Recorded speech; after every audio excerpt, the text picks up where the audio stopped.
Bonjour Manouia, je reçois une fois encore Corinne Rebaud, mais alors cette fois-ci, ça n'est pas historique, ça n'est pas hystérique non plus parce qu'on va parler des dames, mais au contraire, c'est un beau recueil d'histoires de femmes. Bonjour à vous deux et merci encore de me recevoir. Oui, voici un nouveau recueil concernant des histoires de femmes, des petites histoires courtes concernant des femmes différentes. Alors comment tu as recueilli justement leurs histoires, hein? Comment ça s'est passé? Eh bien, c'est à la faveur de rencontres, de discussions, voilà, ou à travers des associations ou autres, ou de façon tout à fait fortuite lors d'un voyage dans les îles, d'un salon du livre ou autre. Je discute avec soit d'autres auteurs, des personnes ou même des gens qui viennent me raconter leurs histoires. Et donc, bien sûr, je ne les écris pas toutes, mais j'essaye de garder l'essentiel de certaines histoires que je trouve intéressantes, étonnantes, troublantes parfois, et qui montrent dans certains cas un côté, comme on dit maintenant, résilient de beaucoup de femmes qui sont capables d'aller au-delà de ce qui paraît raisonnable. Oui, parce que ce ne sont jamais des histoires. Elle rencontra son prince charmant, ils eurent beaucoup d'enfants et ils curent très heureux. Non, en général, elle vit heureuse parce qu'elle arrive à s'en sortir et le prince n'était pas si charmant. Mais n'est-ce pas souvent ce qui se passe dans la vie? Alors, comment tu fais alors quand tu prends le prénom, tu changes les prénoms, je suppose. Oui, mais tu prends des notes le soir quand tu rentres, voilà. Tu laisses de côté. Eh bien, tu es au chaud. C'est ça. C'est-à-dire que il est bon que je les écrive tout de suite, rapidement, pour après y revenir, mais pour m'imprégner de l'énergie de l'histoire, de ce que les personnes m'ont raconté. Parce qu'il m'est arrivé aussi de me dire, bon, ben, je l'écrirai plus tard, j'ai laissé un peu passer le temps, et après... Ça s'est dilué. Voilà, exactement. Bon, je me souvenais de l'essentiel de l'histoire, mais ça n'avait plus la même énergie, on va dire. Oui, parce que dans la force des mots, tu mets l'énergie encore qui est prégnante, c'est ça, hein, si j'ai bien compris. Voilà. Enfin, j'ai lu. Parce que quand on me raconte ça, ben souvent la personne elle est émue ou elle est peut-être des fois en colère ou elle éprouve du ressentiment ou alors une forme d'admiration étonnante, mais c'est toujours une énergie, une émotion.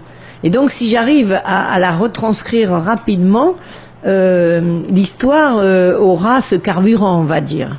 Et est-ce que déjà tu as des personnes qui se sont retrouvées dans tes livres et qui sont venues te dire tiens, là tu parlais de moi? Certaines, oui, m'ont dit on dirait que j'ai un peu la même histoire. Voilà. Alors, moi, sans avoir l'histoire, j'ai vu que tu avais parlé de moi, ça m'a fait rire. Une histoire de jeunes gens qui venaient te proposer des produits illicites. Oui, la dame qui habite là-haut. La dame qui habite là-haut, mais j'ai pas dit qui c'était ni où c'était. J'ai éclaté de rire. Je vois que ce petit clin d'œil t'a amusé. J'ai dit tiens, elle avait rendez-vous avec la dame qui est en haut, bah tu m'étonnes. Et c'est vrai que la première fois, alors là ça m'est arrivé.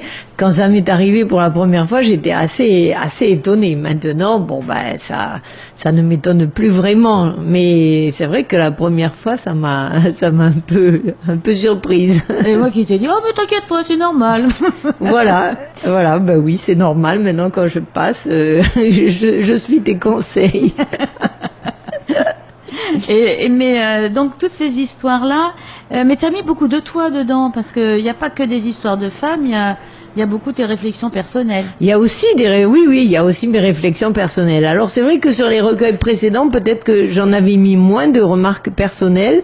Ah, tu vois que j'ai lu moi. Hein. Je vois que tu as été très attentive. Oui, j'en ai rajouté davantage cette fois-ci. C'est vrai. Oui, il y a du Corinne là-dedans. Il y a du Corinne. Ta vie, mais il y a du Corinne. De toute façon, il y a toujours de l'auteur dans tout ce qu'il écrit, même quand il se montre détaché ou qu'il crée une certaine distance avec les personnages, c'est quand même lui qui écrit. Donc c'est quand même un peu de lui aussi, ou de son histoire, ou d'histoire qui le touche. Mais donc pour en revenir aux femmes qui sont venues te dire ah mais c'est mon histoire que tu as racontée. Est-ce qu'elles s'y sont vraiment retrouvées ou elles ont trouvé que tu avais édulcoré ou exagéré? elles ont ressenti que c'était leur histoire, mais comme j'avais pris la précaution de ne pas donner les noms, les lieux, les professions et les îles souvent, donc ça les mettait en sécurité. Donc elles n'étaient pas dérangées par le fait de voir leur histoire révélée, mais elles étaient quand même contentes en général, à chaque fois, de voir qu'on avait parlé de leur histoire. Et qu'on avait fait cas de ce qui leur était arrivé. Et puis qu'elles existaient à travers des mots sur des lignes quelque part dans un livre. Et donc ça leur a donné envie de lire. Est-ce que ce sont des lectrices en général? Bah oui, si elles lisent l'histoire, c'est que ce sont des lectrices. Est-ce que ça peut être aussi une copine qui dise oui. Dis donc, t'es sûr qu'on parle pas de toi là? Oui, maintenant, bon, tout le monde ne se retrouve pas parce que tout le monde ne lit pas mes livres et donc c'est très bien comme ça aussi, ouais. Hein.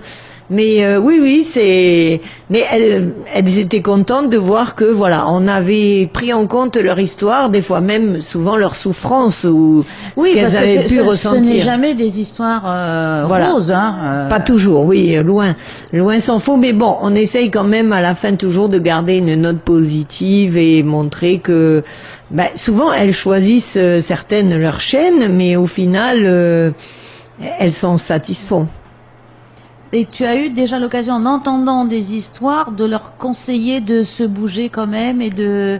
Des fois, moi, j'ai émis quelques conseils.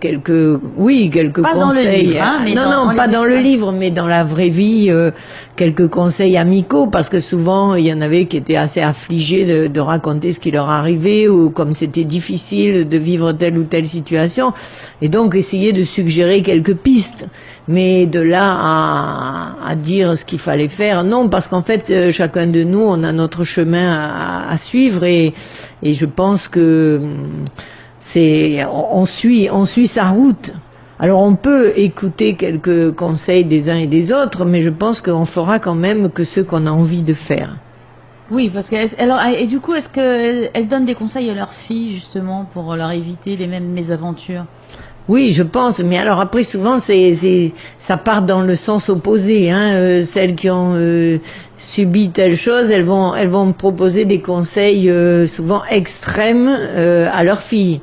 Donc après, à chacune de revenir vers un juste milieu pour essayer de trouver leur équilibre. En fait, c'est ça qui est la chose la plus difficile à trouver, c'est l'équilibre. Puis les conseils, comme on dit, les conseils des uns sont des peignes pour les chauves, pour les autres. Exactement, exactement.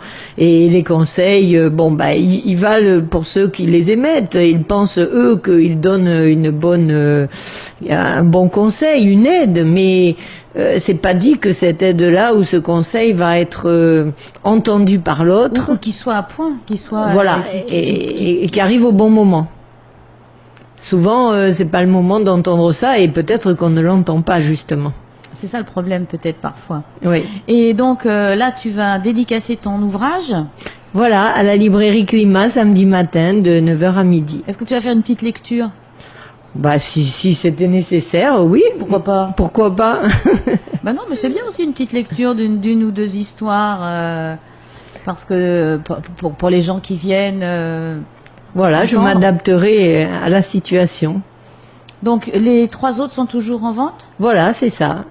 Ou dans, pas Librairie Climat, mais dans les autres librairies? Oui, chez Archipel, chez Odyssée aussi. Donc, les 3 autres sont aussi en vente. Et voilà, et maintenant, il y a le 4e qui vient d'apparaître. Et le 5e, je suppose, il y a déjà des histoires. On verra ça. Ah ouais, tu t'es calmé là ou il y en a encore? Parce que t'es une boulimique, toi, tu n'arrêtes pas. Tu viens de sortir Monsieur Bougainville. Oui, non, je pense que oui, il y en aura sûrement d'autres, mais bon, on va attendre. C'est drôle parce qu'en fait, tes romans historiques, enfin si j'appelle ça des romans, tes ouvrages historiques, c'est sur des hommes, et comme on fait des gammes pour se détendre, toi tu écris sur les femmes en roman. Bonne remarque, docteur Martine Guichard.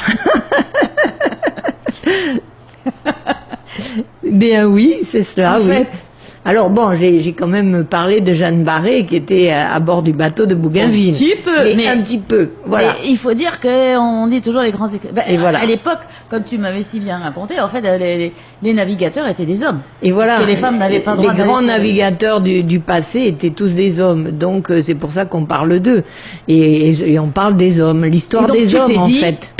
après ça, il faut quand même parler des femmes. Exactement, ça fait contrepoids. Je raconte l'histoire des hommes historiquement et l'histoire des femmes plus intimement. Et ben voilà. Donc c'est complet.